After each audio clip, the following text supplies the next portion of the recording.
Ahora sí, estamos ya en comunicación con el doctor Ariel Cherro desde Mar del Plata. El doctor Cherro, como ya les dije anteriormente, es el presidente médico clínico certificado en cuidados paliativos por la Academia Nacional de Medicina, coordinador general de Care Home y está a cargo de medicina paliativa en la Clínica 25 de Mayo de Mar del Plata y es exsecretario científico de la ANSIP. Con nosotros el doctor Ariel Cherro. Hola Ariel, ¿cómo estás? Hola, ¿qué tal? ¿Cómo estás? Tanto tiempo, Ariel, bienvenido. Gracias. Bueno, gracias por comunicarte con nosotros, gracias por este tiempo que nos das. Se conmemora el Día Mundial de los Cuidados Paliativos. Sí, tal cual, la Asociación Mundial de Hospice y Cuidados Paliativos puso como fecha el segundo sábado de octubre para celebrar el Día Mundial de los Cuidados Paliativos, que siempre va cambiando el lema año a año e intentando dar visibilización a los cuidados paliativos y que más gente tenga acceso, ¿no? Que se conozca de qué se trata y que puedan acceder a nivel mundial. Entonces se hacen distintas actividades artísticas, culturales, académicas en varios lugares del mundo al mismo tiempo para apoyar esta acción.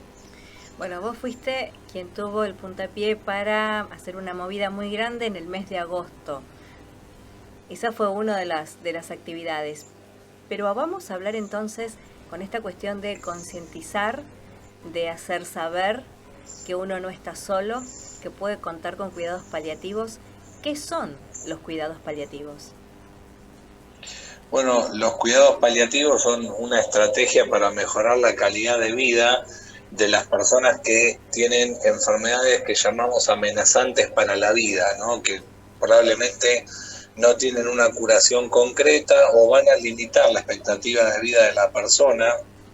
Entonces se implementan acciones que tienen que ver con el control de síntomas físicos, psicosociales y espirituales, y se apoya al paciente y a la familia, ¿no? A la familia entendida como todo su entorno afectivo, todos los que sean seres queridos para esa persona. Uh-huh. Y se trabaja en un equipo interdisciplinario, generalmente conformado por médicos, enfermeros, psicólogos, kinesiólogos, pero puede haber otros profesionales dentro del equipo, terapistas ocupacionales, farmacéuticos, nutricionistas. Depende el lugar de trabajo de cada uno, ¿no? Uh-huh, sí. Pero generalmente es un equipo interdisciplinario porque lo que se aborda es todo el sufrimiento que tiene la persona en relación a esa enfermedad. Como el sufrimiento es algo bastante complejo, que tiene muchas fuentes, ¿no? Muchos generadores de malestar en el medio de una enfermedad, es que uno necesita a veces resolver algo físico con una indicación médica y a veces algo social con un trabajador social que intervenga sobre el caso. Es muy amplio en ese sentido. Sí, es exacto, porque convengamos que la vida de uno no se limita solamente a lo que es el entorno de casa. Uno tiene una vida social. Claro, que a veces debe dejarla y a veces puede reinsertarse, digamos, de manera paulatina. Claro, tal cual. Sí, la enfermedad muchas veces lleva a distintos tipos de afectaciones o de pérdidas, ¿no? A veces uno pierde el rol social, familiar, laboral, a veces está impedido de hacer actividades que le son placenteras o que son muy importantes para la persona. Entonces, bueno, todo eso se puede mitigar, se puede ir reinventando, ¿no? La famosa resiliencia que se habla muchísimo hoy en día, pero bueno, para que uno pueda fomentar la resiliencia, primero tiene que despejar un poco la ecuación de todos los factores que generan sufrimiento, ¿no? Alguien que está dolorido, con náuseas, con falta de aire, no puede ponerse a pensar cómo reinventar su día a día, cómo buscar actividades creativas o reinsertarse en la vida laboral. Es bastante complejo. El equipo ayuda a todo eso. Sabemos que también está como coordinadora dentro del Consejo de Cuidados Paliativos la doctora Laura Aresca. Sí, con Laura venimos trabajando hace muchos años. Ella tiene un enfoque muy basado en el apoyo psicológico y espiritual, y ha hecho cosas muy interesantes, y bueno, entre los dos venimos llevando adelante actividades académicas desde el año 2006 para difundir los cuidados paliativos, formando gente, equipos en distintos lugares del país. Es una tarea muy gratificante, porque, no sé, hoy por ejemplo me llamaron por un caso de Tucumán y me cuentan una situación muy dramática, y uno enseguida levanta el teléfono y ya sabe dónde hay un equipo, cómo lo pueden atender, cómo se podría resolver. Bueno, esto es gracias a años de trabajar en el tema, desarrollando actividades de todo tipo y formando profesionales en el país, ¿no? Es muy lindo eso para nosotros. Es gratificante para ustedes, perdón, también es gratificante para nosotros verlos trabajar, y cuando tomás contacto, y esto sí voy a ser autorreferencial, en el caso particular, cuando tomás contacto con dos pacientes que hablan de resiliencia, que agradecen los cuidados paliativos, es cuando más tenés que hacer saber, te das cuenta que todos tienen que saber que existen, y que son un derecho. Son un derecho de asistencia. Sí, es un derecho, y es algo, es un derecho muy básico, y como no se respetaba, hubo que hacer muchísima fuerza para tener, bueno, la ley nacional que tenemos ahora. Exacto. Y distintas cosas, pero la verdad que si uno se lo pone a ver, es algo tan de lógica, tan humano, tan primario, ¿no? Que el alivio del sufrimiento tiene que llegar a aquel que lo necesita, que ni siquiera haría falta una ley, pero lamentablemente vivimos en un mundo complejo donde a veces esta cuestión de preocuparse por el otro, de la empatía y demás, están como muy en un segundo plano por momentos. Hay algunas frases que dicen, ¿no? El único dolor que no duele es el que le duele al otro, ¿no? Bueno, cuando si no te duele a vos es como que no te toca de cerca, y bueno, nosotros tratamos de trabajar para prevenir y para que eso no pase, ¿no? Llegar a toda la gente posible.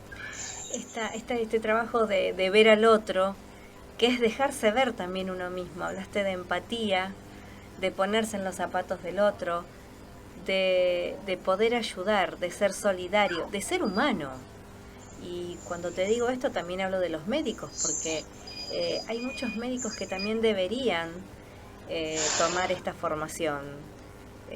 Yo te lo comenté al principio cuando recién entablábamos conversaciones, que hay médicos que no saben cómo decirle a su paciente la enfermedad que tienen. Sí, eso se repite mucho. Ahora, por suerte, en la educación de pregrado, en las facultades, se están dando temas de comunicación y de cuidados paliativos. La ley estimula a que esto se haga, o sea, exige que se haga por ley, que se vayan implementando gradualmente. Y claramente sí, debe ser una competencia que los profesionales de la salud tienen que tener, la comunicación y el alivio de síntomas, aunque uno no vaya a dedicarse enteramente a hacer cuidados paliativos. Es como en el caso nuestro, que tenemos formación en resucitación cardiopulmonar, y sin embargo no nos dedicamos a hacer emergencias, pero es algo muy básico, que si uno se topa con alguien en la calle que necesita una asistencia de urgencia, hay que saber hacerlo por la sola condición de ser médico, en el caso mío, ¿no? Bueno, lo mismo debería pasar con el alivio del sufrimiento, pero durante años no se reconoció eso, ¿no? Quedó como fuera de la currícula. Sí. Y bueno, creo que es un buen momento para empezar a modificarlo. Claro que sí, claro que sí. Te hago una pregunta, a ver, uno de los medicamentos, o mejor dicho, ¿qué tratamiento se utiliza? Ahí está, ¿qué tratamiento es el que se utiliza con los cuidados paliativos? Porque, a ver, no es solo para el cáncer, esto también hay que dejarlo en claro. Claro. ¿Está? Claro, nosotros utilizamos, por un lado, es importante que por cada paciente oncológico que necesita cuidados paliativos, hay aproximadamente 8 pacientes no oncológicos que también lo necesitan. Pacientes con esclerosis lateral amiotrófica, fibrosis pulmonar, insuficiencia cardíaca, bueno, enfermedades muchísimas, digamos. Por eso esta proporción. Y nosotros lo que hacemos en relación a los tratamientos los dividimos en farmacológicos y no farmacológicos. Porque, bueno, lo no farmacológico es muy amplio, ¿no? Va desde terapias físicas como, no sé, la radioterapia o la kinesiología hasta las terapias complementarias.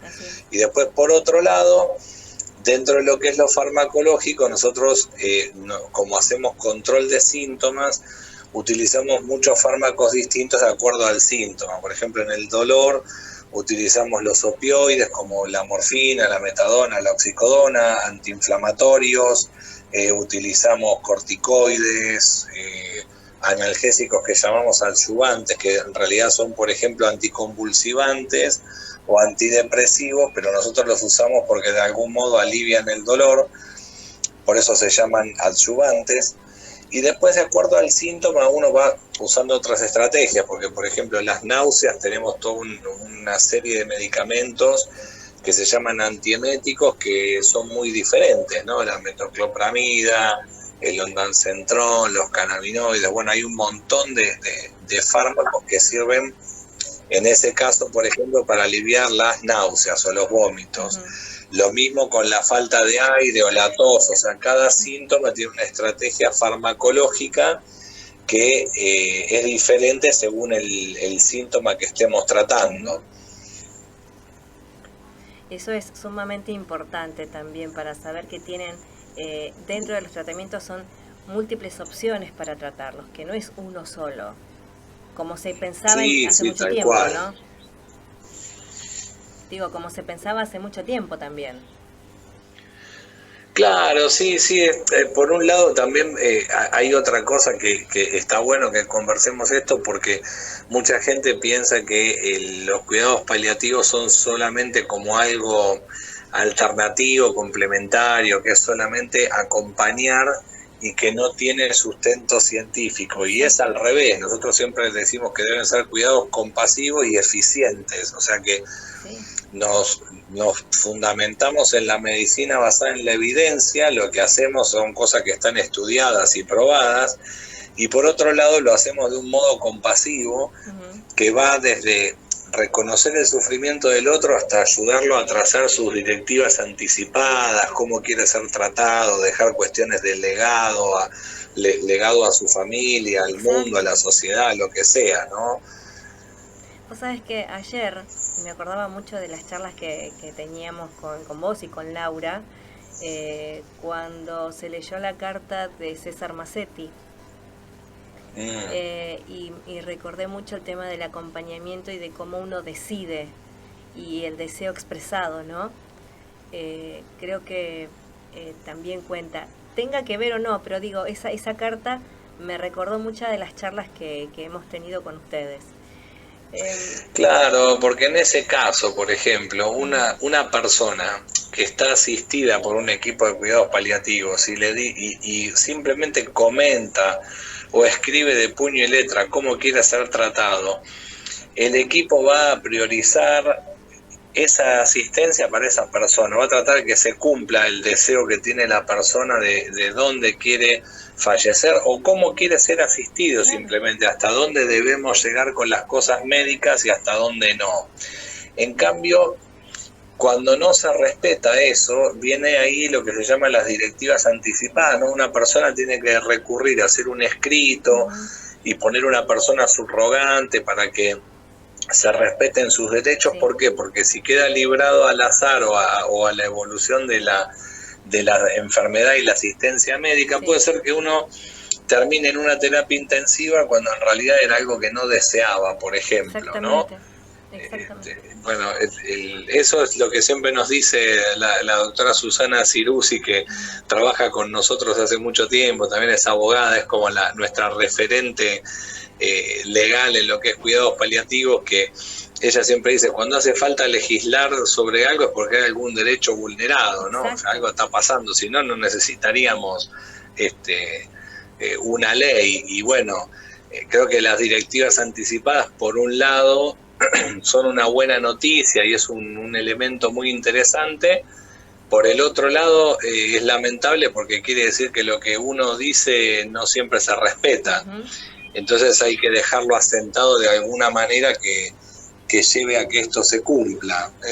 Así que bueno, es un poco la situación en la que estamos hoy en día. Exactamente, pero lo bueno es que ya tenemos una ley de cuidados paliativos y esto lo voy a decir de manera personal, que el doctor Cherro fue uno de los primeros luchadores para que esta ley salga. Así que gracias a vos, a Laura y a todo el equipo que estuvo allí presente en las firmas, en las sesiones, que viajaste a Buenos Aires, ibas de Buenos Aires a Mar del Plata. Así que muchas gracias, porque si no hubiese sido por el apoyo de todos ustedes, no tendríamos esta ley.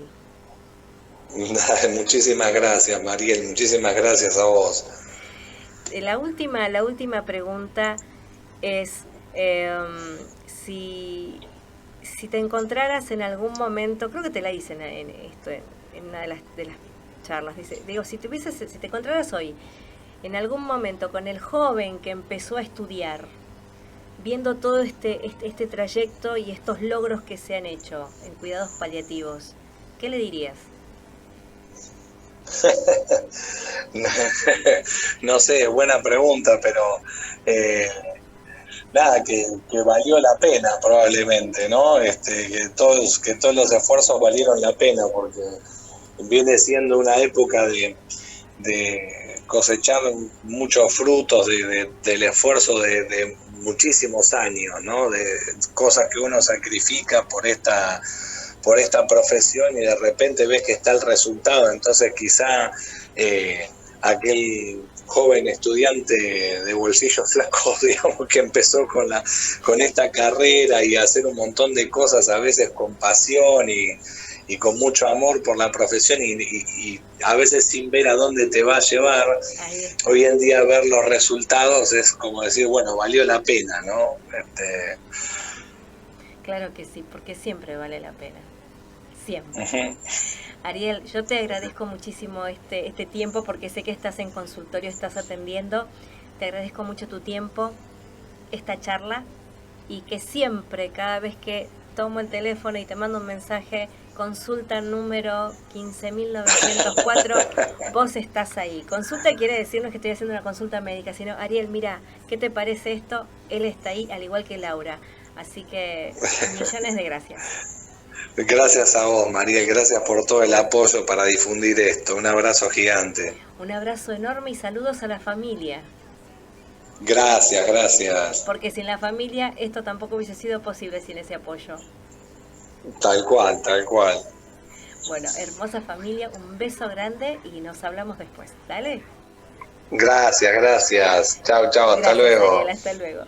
Pasaba por el aire de Caleidoscopio el doctor Ariel Cherro, presidente del Consejo de Cuidados Paliativos de la Sociedad Argentina de Medicina.